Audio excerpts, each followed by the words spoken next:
Waheguru Ji Ka Khalsa, Waheguru Ji Ki Fateh. Again, thank you for joining us on this space. So I was going to talk about a couple of things today. I was going to talk about one was like helping us understand what we think we are and kind of deconstructing that. But then came across a number of individuals who've spoken about people um, suddenly dying, either through suicide or through natural events, but number of them. I mean, one individual I know, three particular uh, bereavements within a week or within a day or something. So you've noticed that there is this increasing awareness of individuals who are finding life difficult. We're finding the word suicide turning up far more than we did maybe 10 years ago. And we can say, well, it's more awareness, etc. But it appears everyone is now discovering someone they know nearby who may have entered that kind of space. And with the mental health crisis that we are currently being enforced upon, which is being enforced upon us, because I feel every individual has the ability to take some level of control and allow themselves not to be influenced by the constant propaganda that keeps everyone in divisions, in just divisions, in separations, in conflict, in scarce, that everything's scarce, everything is going to run out. Money's going to run out, water's going to run out, the climate's going to run out, the world's going to run out, everything's going to run out.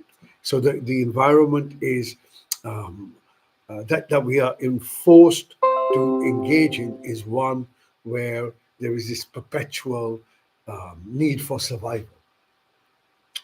When we are in a survival mode, we tend not to think about the future. We tend to be very focused now, but with the color of fear, the color of survival. So it's not living in the now, it's grasping onto the now, right? In some ways, it's a very different attitude. And that attitude blocks our way of thinking, blocks the way we think. And as a result, because of this survival thing, the question then remains, what is what is it that you're trying to hold on to, survive? What is it that will survive? What do you think will survive? If you look at the nature of life, there's a start, there's a middle, and there's an end. The wave begins, the wave hangs around for a while, happen, and then emerges back into the ocean. So we know that this is the process that everything and everyone goes through. So what is it that we're trying to hold on to? Now we are finding that as a result of our miseducation, which has first been created, then it's been maintained, and now it's being reinforced that this is who you are, this is what you are, is making people extremely vulnerable to the pressures that are taking place. Not the pressures to do with the world, but pressures to do with something much deeper. So, those individuals who have some understanding of that everything is vibrating will have heard of a word called Schumann resonance. The Schumann resonance is basically how the earth vibrates, and it's about 7 or 8 hertz per second, 8 hertz, which is 7 or 8 times in a second. But you will find that over the last maybe 12 months, but as we're going along, that this is now fluctuating. It's going from 8 to maybe 8.5 and 9 even, or maybe not as hard as 9, and then coming down. This vibration is making people experience physical, emotional, and mental states that they're not accustomed to. So fear can be exaggerated, massively exaggerated. Whatever emotions we're in, it can be massively exaggerated. And as a result of it, arrogance can be exaggerated, as we are finding in some of the things that are going on, but also fear.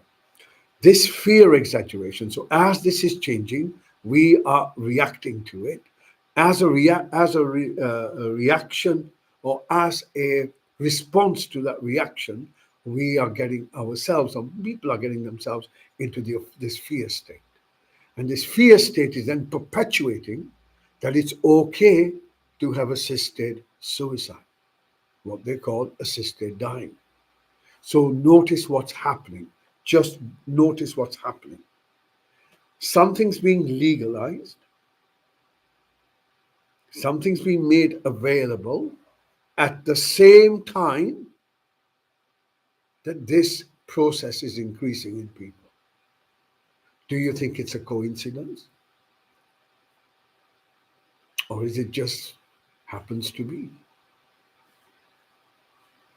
There is a far deeper and bigger story to the way things are being managed and manipulated. Once individuals realize that they have the ability, no, they don't have the ability. You need to recognize first.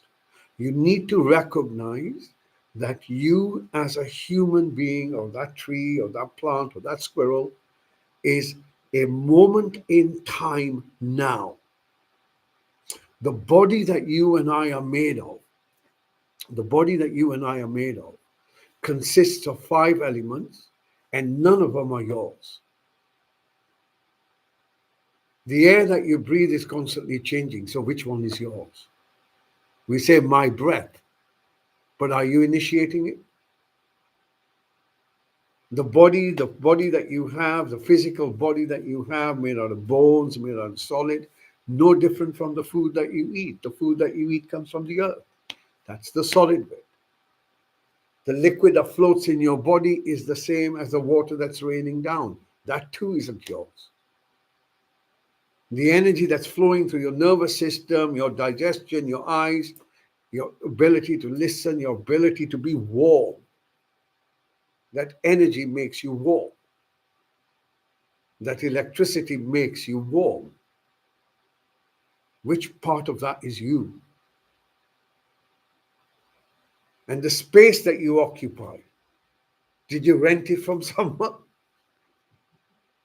You understand? Once the realization drops that I, you, everyone else is a happening in this moment, we are not the wave, we are not the ocean, we are the essence of that water. The wave transforms. Your body, like my body, will transform, is transforming right this moment. And you can't do anything to stop it. Anything. So you find now they're spending billions on trying to stop aging. I bet my bottom dollar it'll never happen. Can't happen. Why? Because the nature of existence is start, middle, end. Nothing is outside that law. Nothing. Nothing ever can be. Imagine if you stopped aging, how many people do you think we will have in 1,000 years? Where will they all live? Doesn't happen. Can't happen, will never happen. So we begin to recognize that existence is a happening that's happening in the present moment. It is constantly changing. You, me, I, all of us are that bit. Cannot be taken away, cannot be destroyed, cannot be cut, cannot. The body, what it does, it'll change. But you, your essence, will never change. Never change. Whether you're on this side of life or you're on the other side of life. Death is not the opposite of life. Birth and death are the two opposites of the wave. The wave takes birth and the wave dies. But the wave, the water remains. And that's what you and I are, consciousness. Once we realize through meditation Once we realize, because that's all meditation will do, it will allow you to realize there's a part of you that doesn't change, never will change.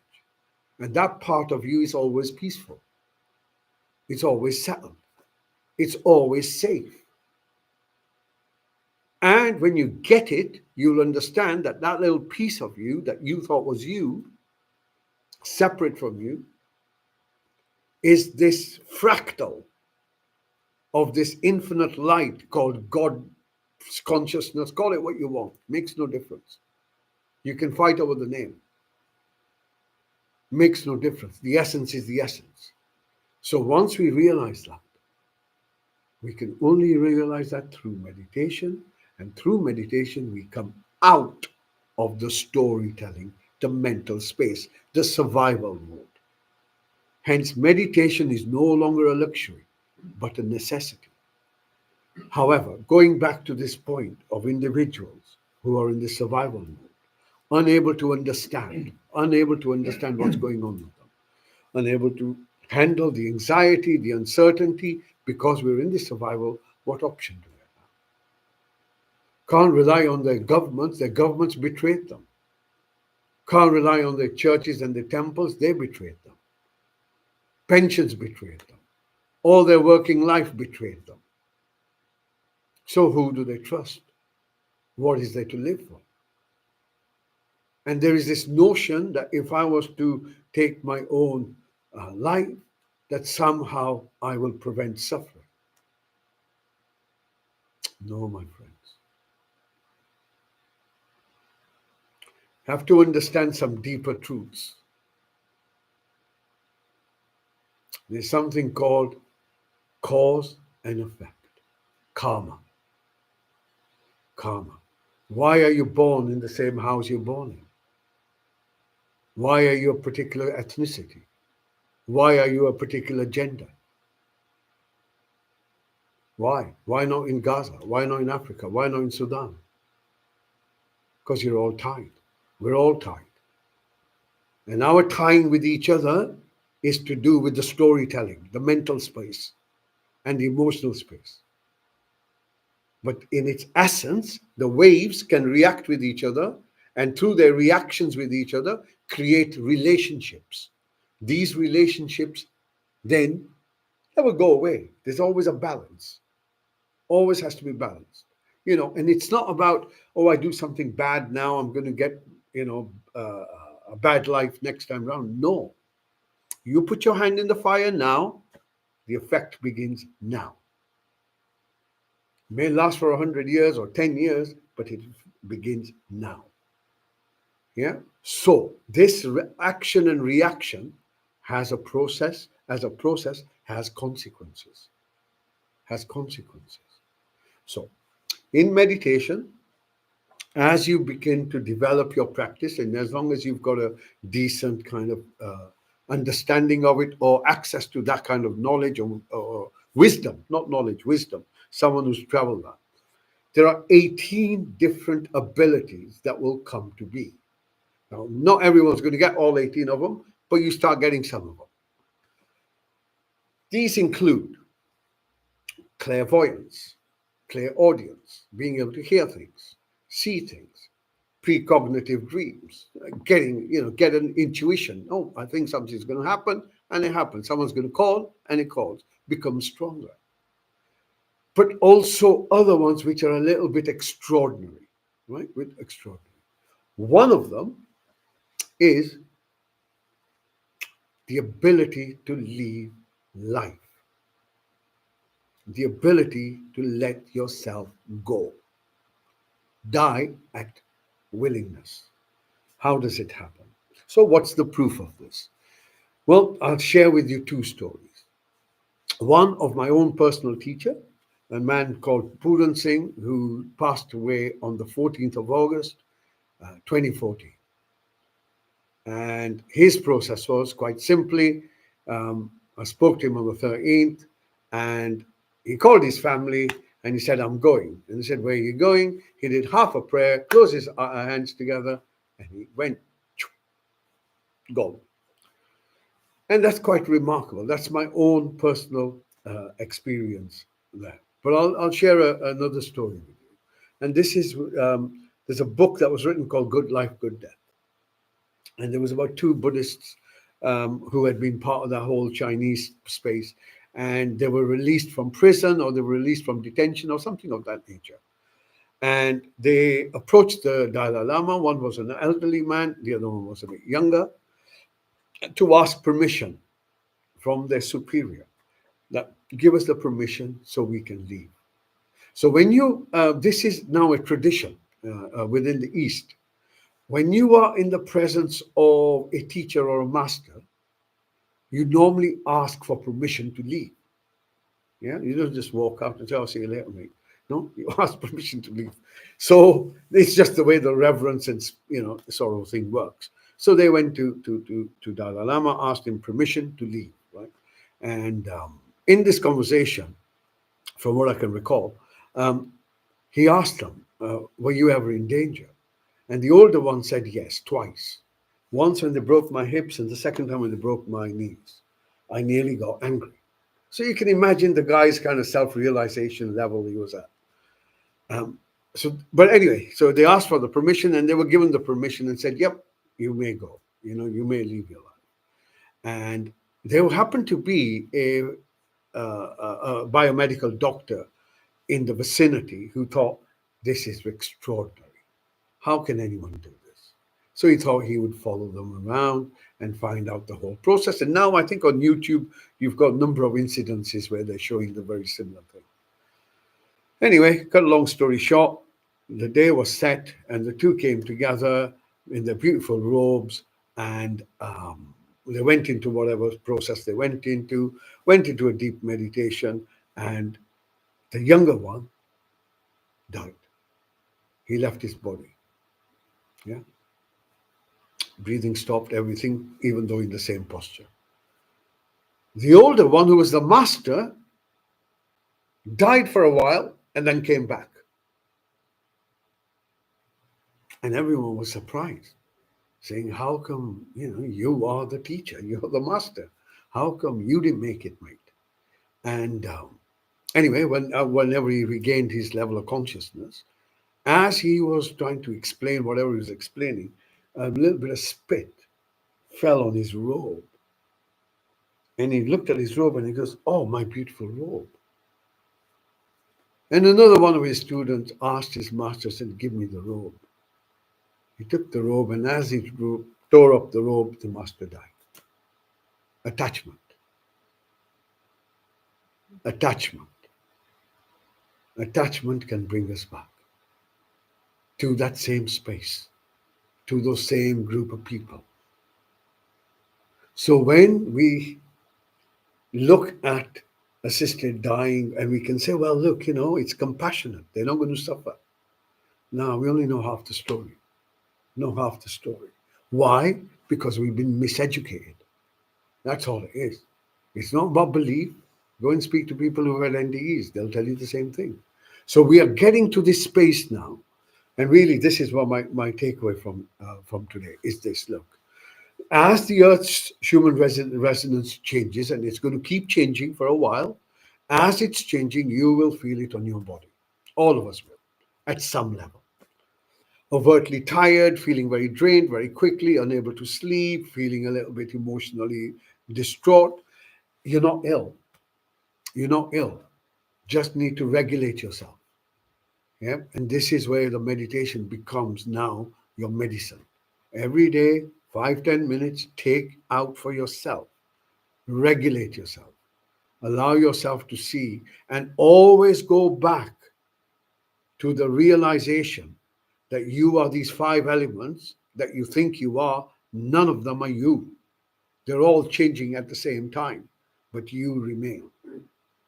And in that, you will develop a trust.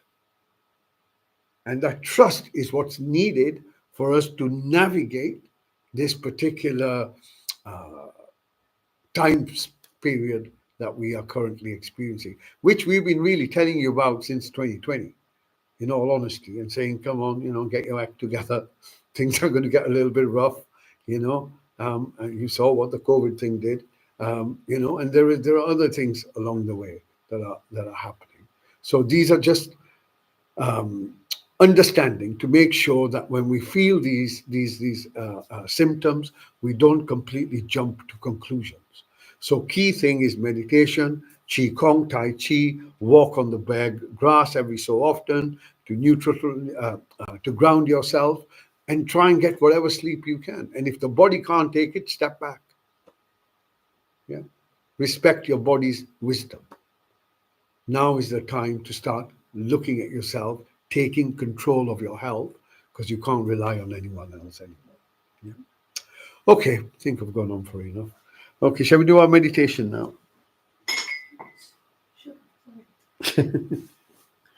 It's always a good sign that.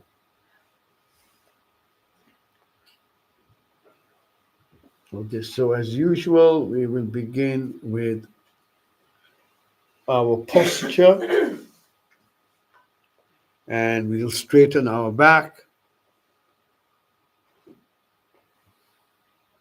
push our shoulders back a little bit,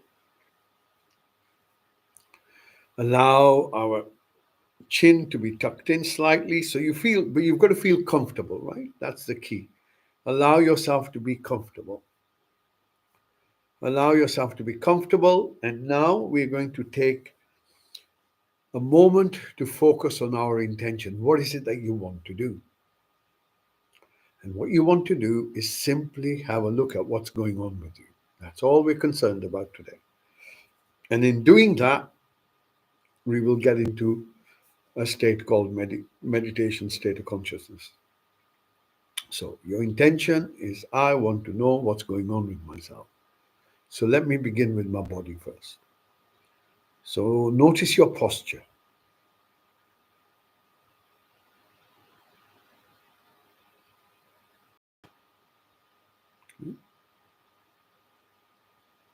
And notice if there's any discomfort anywhere. Take your time.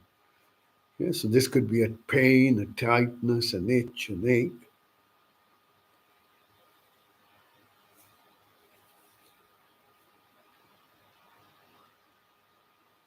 Remember what's going on with me. So noticing your posture. Does your back feel straight? Does it feel comfortable? Is it straight? And then bring your focus to your eyes. And here we're going to notice what's in your field of vision. In other words, what can you see, even though it may be just darkness?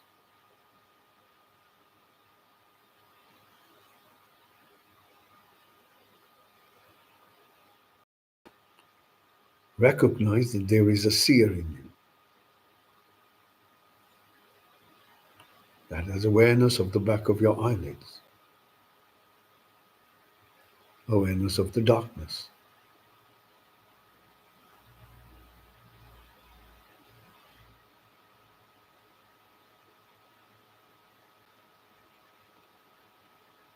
On your next breath out, bring your focus towards your ears. And now shift your focus to listening. What is going on with me right now? What's in the environment? Begin to listen.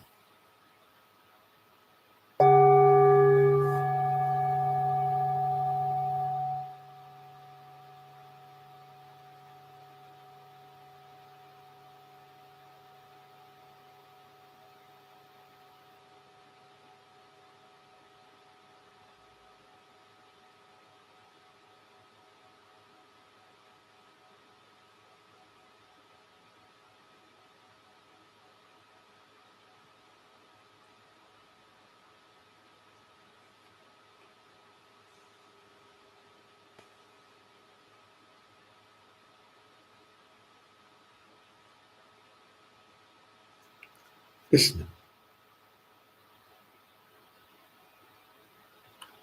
Next, you're going to bring your focus beneath your nose. And as the breath moves in, see if there's an aroma, a fragrance.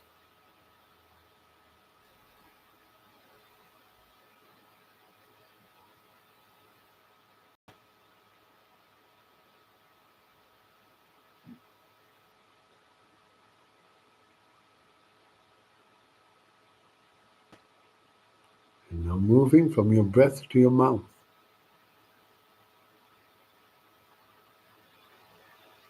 Notice if there's a taste.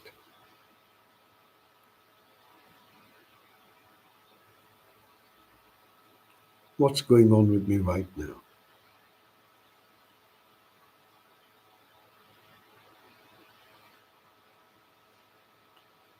And now we're going to look at the fifth sense. So imagine a hula hoop above your head.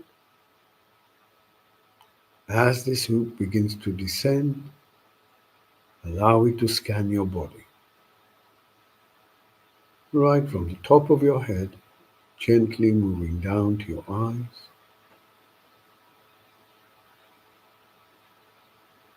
jaw,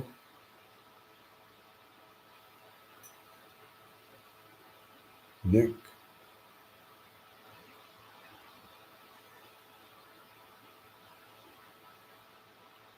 slowly moving down, scanning your body as best as you can. Remember your commitment to notice what's going on with you.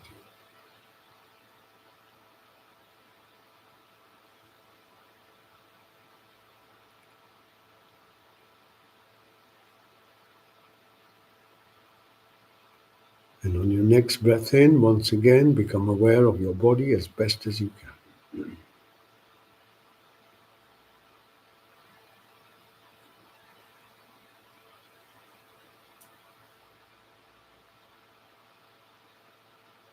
Notice anything that draws your focus.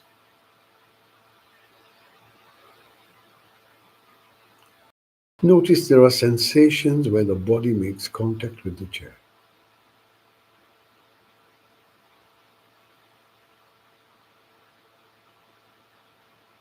From those sensations, you bring your focus up to your hips.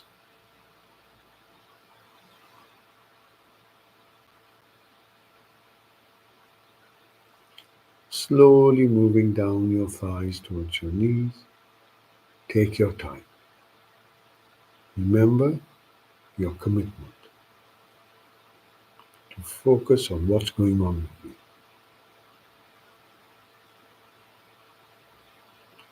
From your knees, you're going to move down, scanning the back and the front of your legs.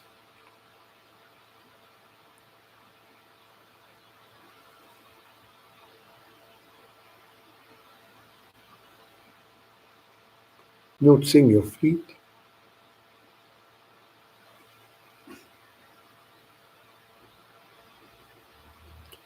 moving to the soles of your feet.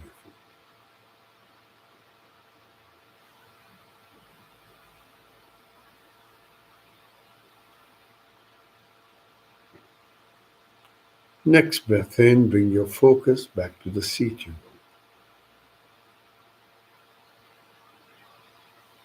Notice how solid it feels, how well it supports you, holds you.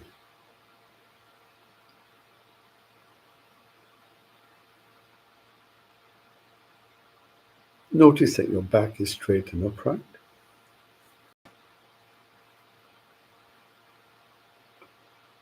Slowly bringing your focus from your lower back to the middle back.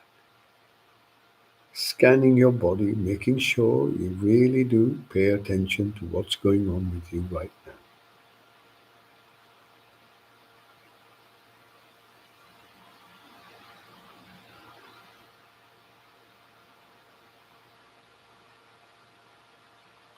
From your middle back, you move up towards the shoulder blades.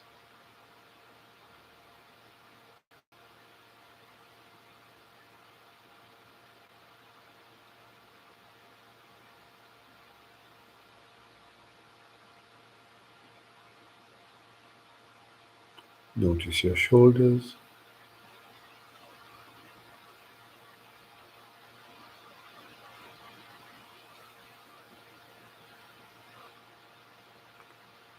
Moving from your shoulders down to your elbows.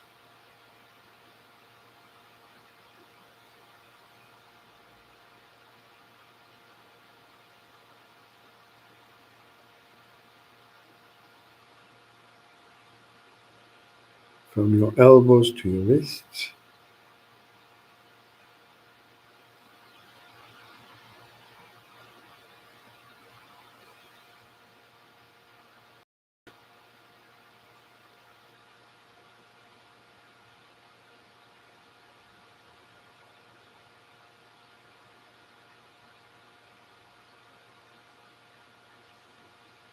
Notice the palms of your hands.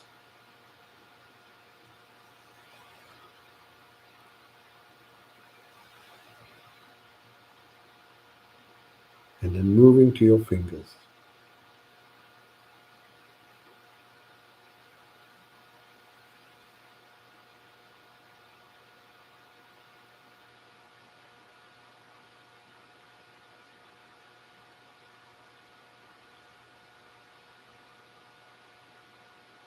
Next breath in, bring your focus to your eyes. And once again, notice what's in front of you, your field of vision.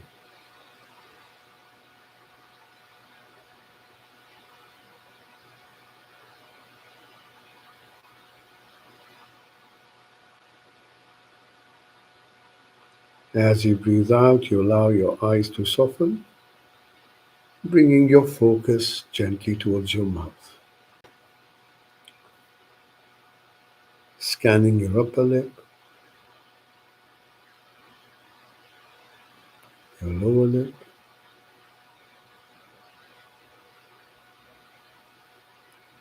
and then moving your focus within your mouth.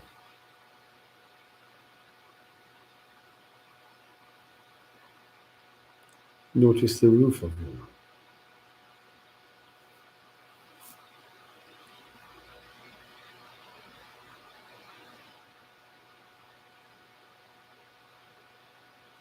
Notice your tongue. Allow it to soften.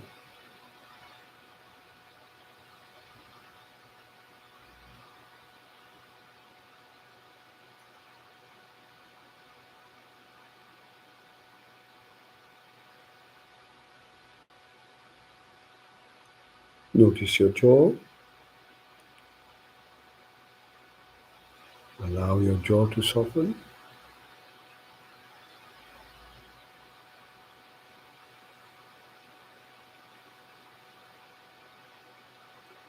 And then as you breathe out, you allow your face to soften.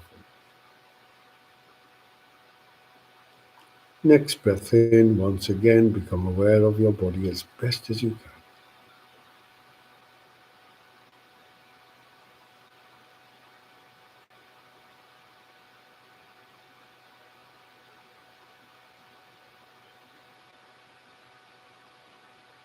Again, notice anything that draws your focus.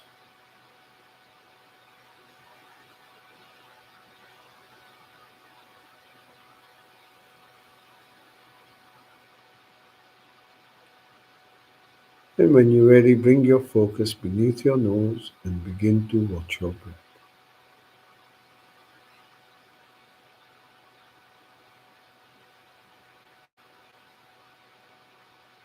Again, just noticing what's happening with me right now. Noticing the breath move in, noticing the breath move out.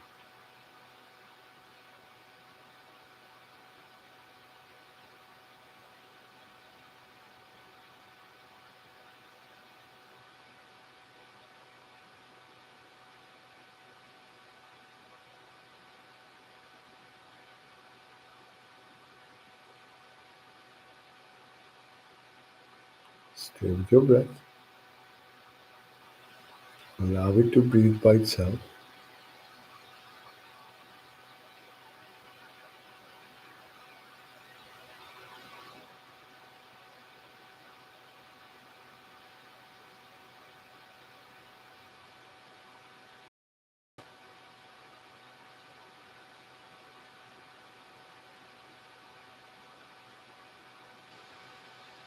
Stay with your breath.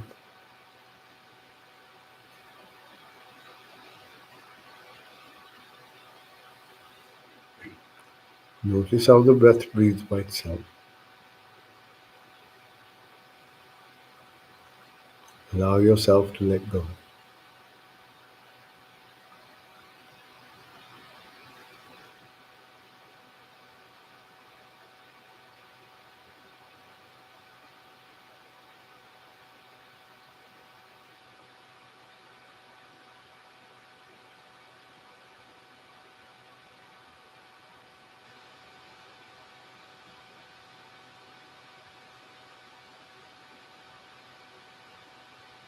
Stay with your breath.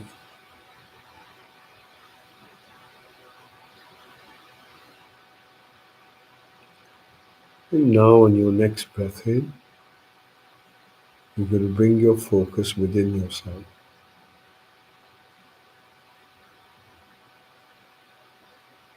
You're going to notice what's on your mind, if there's anything.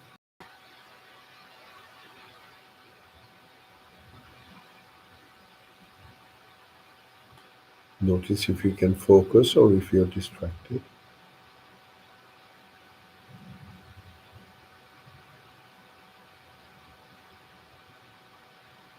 And then moving your focus to your chest.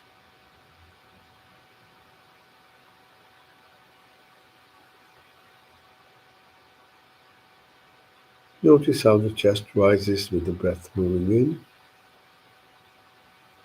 and how, as the breath moves out, the chest relaxes. Hold your focus, noticing the movement of your chest in rhythm with your breath.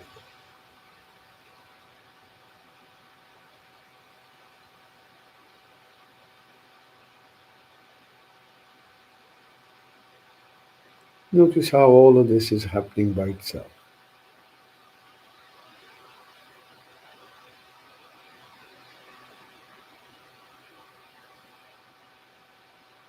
Hold your focus at your chest.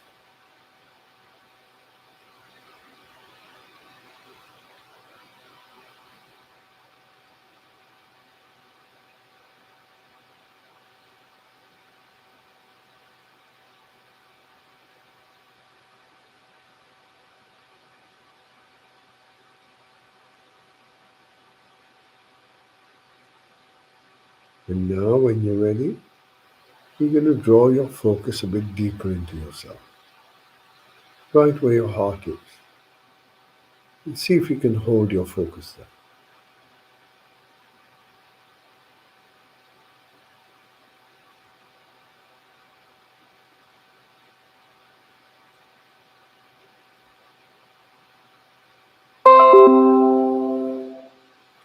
Hold your focus there.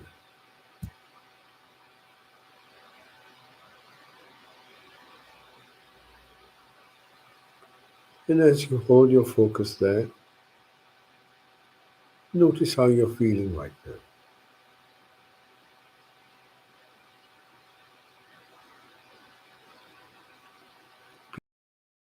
Settled, unsettled.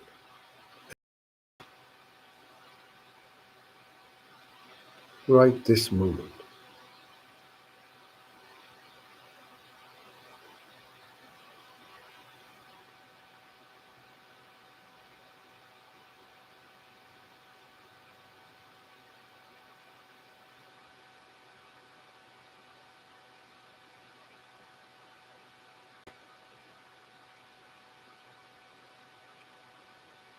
Notice if you feel calm or you feel anxious. Is this moment enough?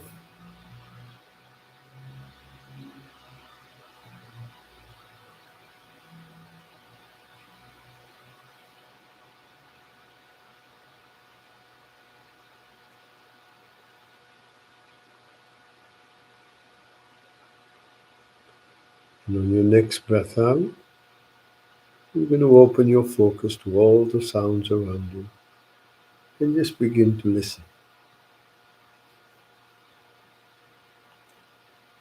Allow any sound to come to you. You don't want to look for them, you don't want to seek them out, just listen.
Gently bring your focus beneath your nose, sitting with your breath in silence.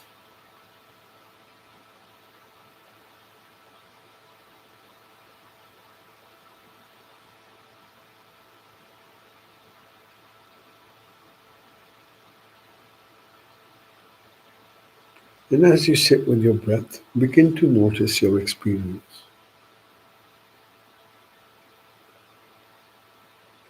What's going on with you?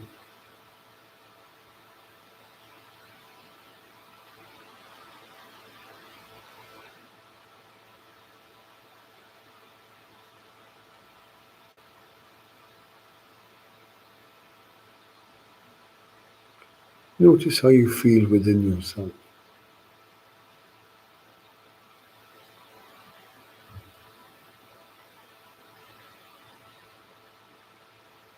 Do you feel calm?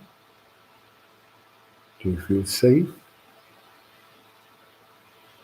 Do you feel peaceful?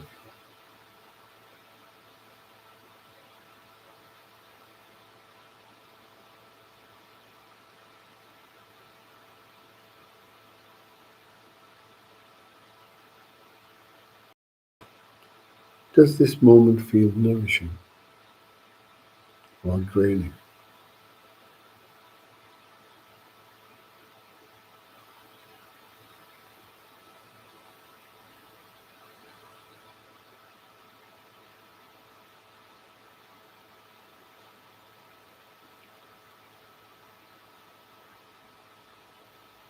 Now, on your next breath out, you're going to expand your focus to include your whole body as best as you can.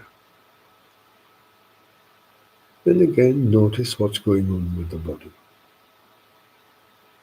Is there any discomfort?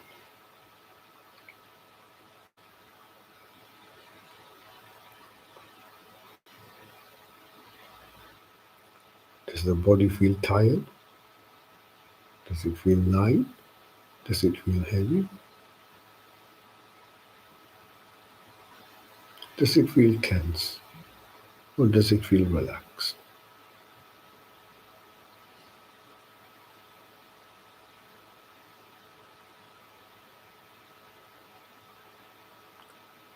Now, to bring our focus back into the body, notice there are sensations where the chair makes contact with you.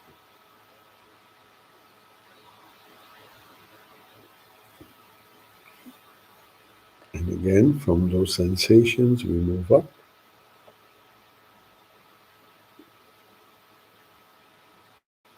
slowly drifting our focus down our thighs towards our knees. Taking our time, again taking this attitude to notice what's going on with me. How does my body feel now? Moving from your knees towards your ankles, scanning both the front and the back of your legs.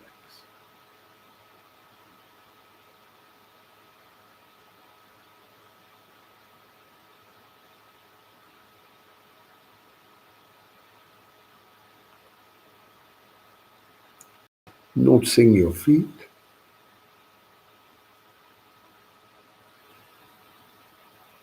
and then moving to the soles of your feet.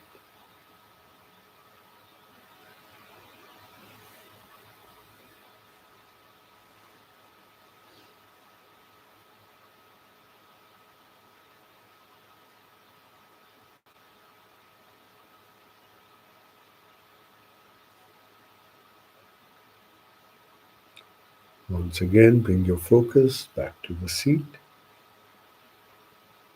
Noticing the back is still straight, relaxed, as is your arms and your hands.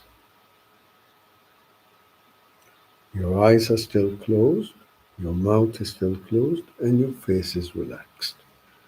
Bringing your focus back to your breath. And now, as the breath moves in, you sense your body. As the breath moves out, you sense your body.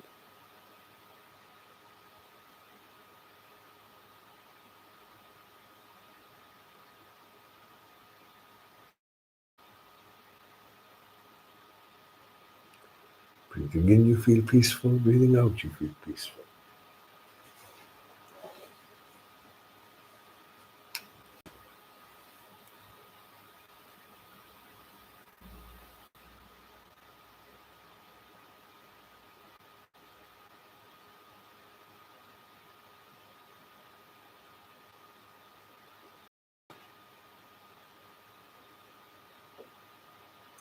If there were three words that would describe how you feel within yourself, what three words would they be?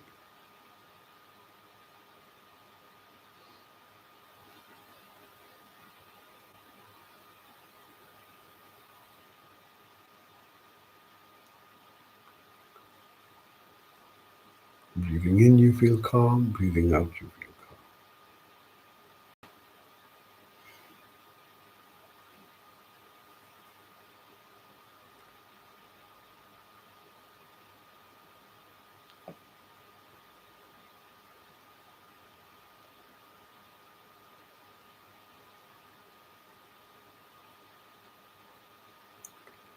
Taking a moment, the intention to smile. Just the intention to smile. Allow that energy to spread throughout your body.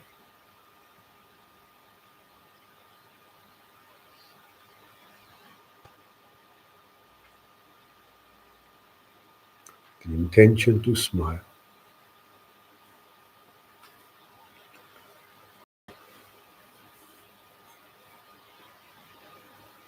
When you hear the next bell, use this bell to draw some slow, deep breaths in, and in your own good time, gently open your eyes.